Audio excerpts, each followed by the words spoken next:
Assalamualaikum warahmatullahi wabarakatuh. Hai anak-anak, selamat pagi. Kembali lagi bersama Miss Syifa. Oke, hari ini kita akan melanjutkan ke pembelajaran kedua. Namun, sebelum kita melanjutkan pembelajaran, alangkah baiknya kita membaca doa dulu ya. Yuk membaca doa sebelum belajar dimulai. A'udzubillahi minasyaitonirrajim.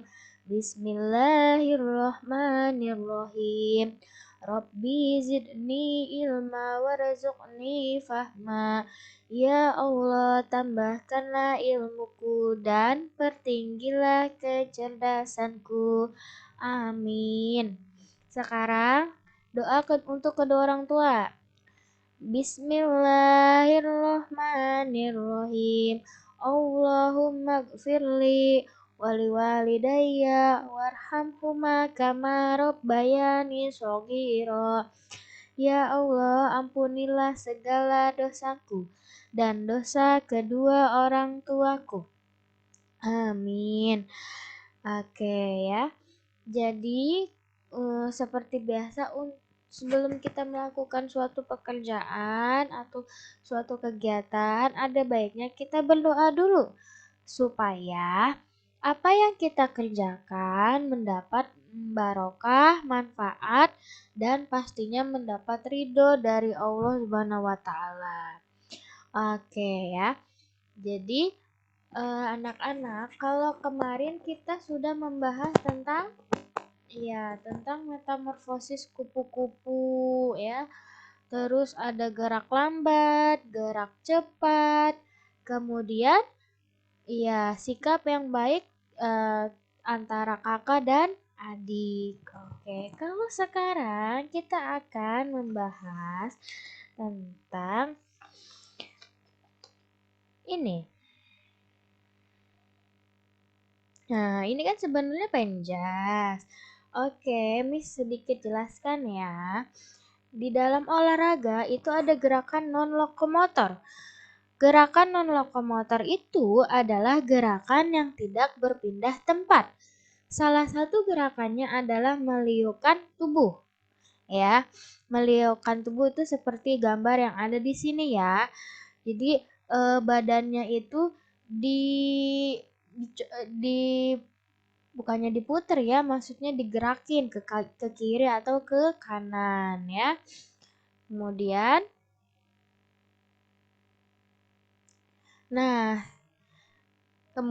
jadi setelah berolahraga, kalian bisa melihat di halaman 60 ya bukunya. Jadi setelah berolahraga, Anissa kembali ke kelas. Anissa merasa senang sekali karena Anissa selalu bersyukur kepada Allah. Anissa diberi teman-teman yang baik. Nah, coba sekarang kita membaca puisi bareng-bareng ya. Puisinya ada di halaman 60 ya. Nih.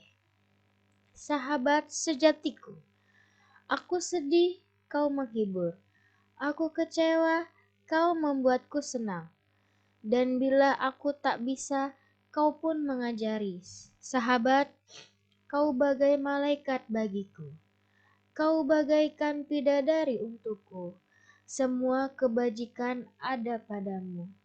Sahabat, satu pintaku untukmu, yaitu janji selalu erat, tak pernah terpisah seumur hidup kita. Oke. Nah, itu tadi sepenggal puisi tentang sahabat sejati. Jadi kalau sama sahabat itu ada sedih maupun senang, kecewa maupun gembira, sahabat selalu ada untuk kita ya. Jadi sahabat itu segala-galanya ya. Jadi kita diusahakan tidak boleh saling bertengkar, harus saling rukun dan menjadi sebuah sahabat sejati ya.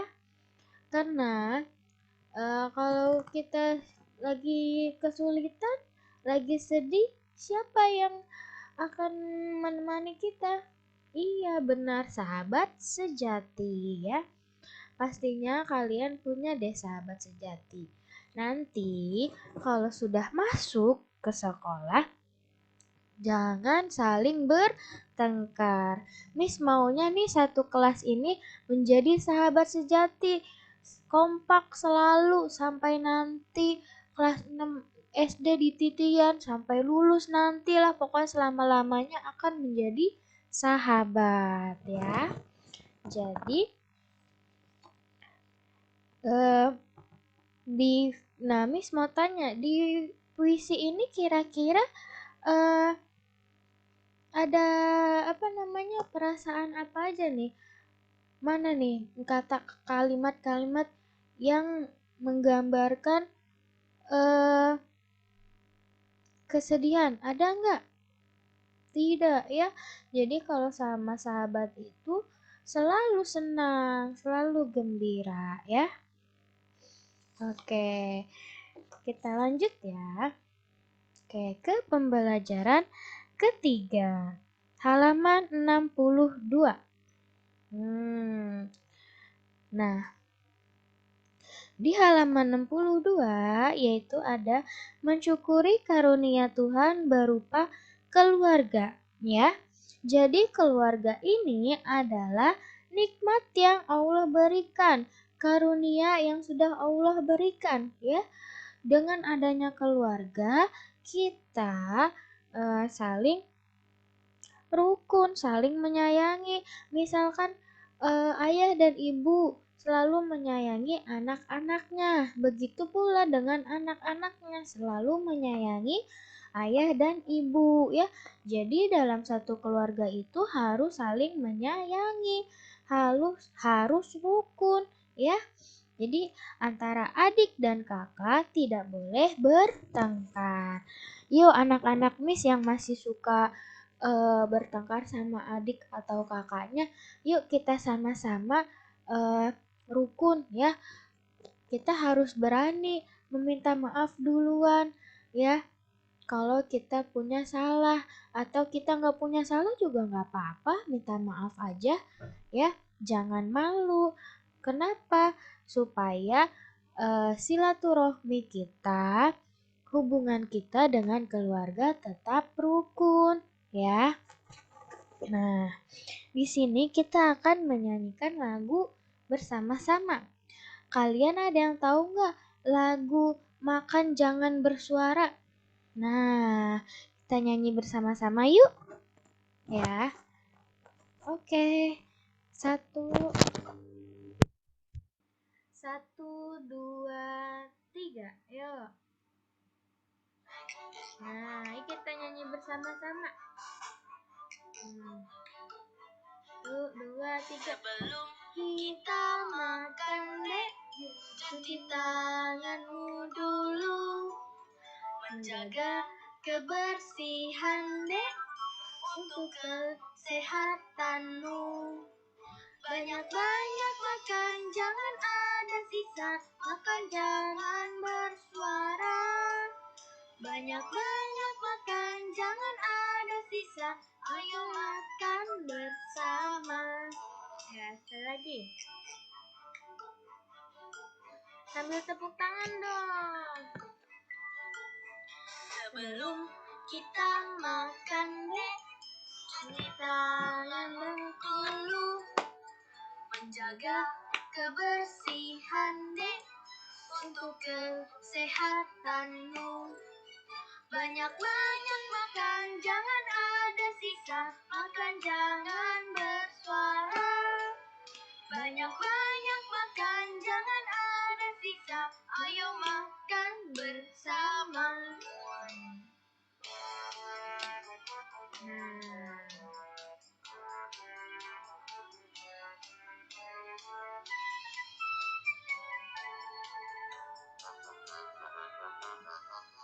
Sekali lagi. Sekali lagi ya. Seru nih lagunya. Oke.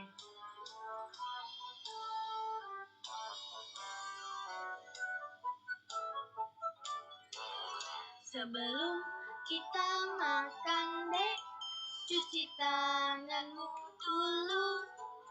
Menjaga kebersihan dek, untuk kesehatanmu. Banyak-banyak makan, jangan ada sisa.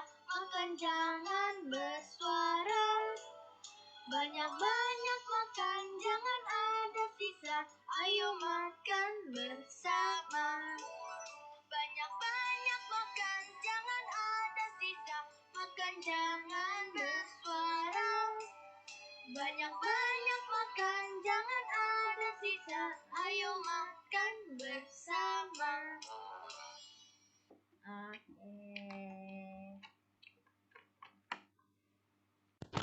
Oke, tadi itu ya lagu Makan Jangan Bersuara. Ayo, apa maknanya dari lagu ini? Makan jangan bersuara. Iya, benar. Jadi kalau nih, Miss jelasin ya. Jadi kalau kita sebelum makan itu jangan lupa apa? Mencuci tangan ya. Supaya tetap terjaga kebersihannya. Untuk apa? Kesehatan kita ya, yang sering Miss jelaskan. Jadi kalau sebelum makan itu jangan lupa membersihkan tangan ya. Banyak makan, jangan ada makanan di sisa ya. Jadi kalau makan itu usahakan makanannya jangan disisain. Nanti kalau kata mama, kalau disisain nanti nasinya nangis loh ya. Jadi Rasulullah saja mengajarkan kepada umat Islam, kalau kita sedang makan, jangan sampai ada makanan yang tersisa, karena bisa jadi akan ada berkahnya di makanan yang kita makan ya. Di Rasulullah saja sudah menganjurkan seperti itu. Makanya kenapa di lagu ini ada kata-kata jangan ada makanan sisa, karena tidak baik ya. Belum tentu yang di luar sana bisa makan. Alhamdulillah kita di rumah masih bisa makan. Coba lihat teman-teman yang lain, ada yang kelaparan ya kan. Nah, kita yang masih diberi rezeki bisa makan di rumah, kita harus mensyukurinya ya, dengan cara tidak membuang-buang makanan ya. Kalau sekiranya sudah kenyang, makannya ngambil makanannya jangan banyak-banyak ya. Kalau misalkan sudah benar-benar gak kuat, boleh makanannya kasih ke kakak kamu atau ke mama kamu ya, supaya tidak ada makanan yang terbuang sia-sia ya. Seperti itu ya. Oke, sekarang coba kalian amati halaman 64. Nah, beri tanda X untuk gambar makanan yang tidak baik, tanda checklist untuk gambar cara makan yang baik. Kira-kira dari gambar ini ada gambar anak yang lagi makan kakinya ke atas satu. Terus ada yang sambil teleponan. Terus ada yang mencuci tangan sesudah makan atau sebelum makan nih. Kemudian ada lagi yang rebutan ayam, paha ayam ya, seperti Upin Ipin. Ya, kira-kira mana yang tanda checklist? Iya, benar, yang tanda checklist itu yang mencuci tangan sebelum makan ya. Coba nanti kalian isi sendiri. Oke, lanjut ya. Nah, coba kalian buka halaman 65. Yuk kita membaca bersama-sama ya. Keluarga terdiri atas ayah, ibu, kakak, dan adik. Mereka adalah orang-orang terdekatmu. Hormati bapak dan ibumu, sayangi kakak dan adikmu, itulah tanda anak yang budiman. Kakak dan adik harus saling menyayangi. Kakak dan adik tidak boleh bertengkar ya. Keduanya saling membutuhkan. Kakak membutuhkan bantuan adik saat bermain ya, misalkan gini, kakak memperbaiki mainan adik, adik membutuhkan bantuan kakak saat. Ya, jadi